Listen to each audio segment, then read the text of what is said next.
Wag may tinanim, may anihin. Ngayon lang ako nakita ng ampalaya pati puno may bunga. Sa konting laki pa, sasayad na sa lupa ang bunga.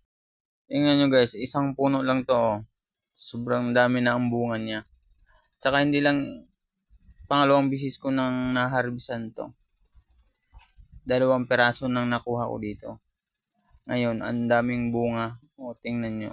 Sobrang dami ng maliliit na halos magkasabay ang sinlaki.